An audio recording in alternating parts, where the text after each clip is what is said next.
a longuement travaillé en intersyndical et nous, ce qu'on souhaite, c'est un renouvellement de la période d'observation sur 3 mois pour permettre de trouver la solution la plus adaptée pour les salariés.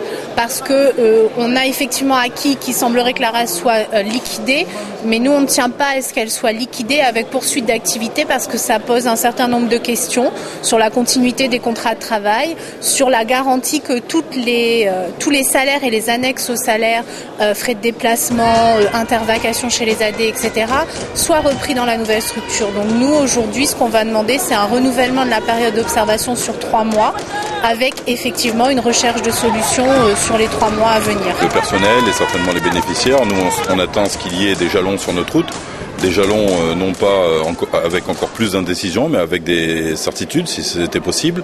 On espère également que l'on puisse rapidement se consacrer à nos missions en faveur des publics en difficulté. Et si la situation est celle qu'elle est aujourd'hui, je pense que personne ne la découvre. La RAS est soumise à commissariat aux comptes, à contrôle divers et à 3 audits ces 3 dernières années.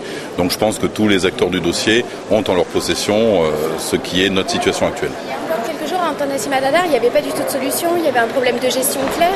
Et finalement, maintenant, on se rend compte qu'il va peut-être y avoir finalement des réponses qui vont être apportées, alors SEM ou pas, etc. Qu'est-ce que vous en pensez ? Moi, j'ai toujours eu confiance en l'autorité publique qui est chargée de mettre en place ces actions. C'est leur responsabilité de par les lois de décentralisation. L'outil ARAS a repris, ne l'oublions pas, en janvier 2004, 945 personnes, ce qui a créé un outil avec une ancienneté et donc avec des coûts salariaux qui sont réels. Nous avons pérennisé cet outil en termes de structure au moins, en termes de droit du travail.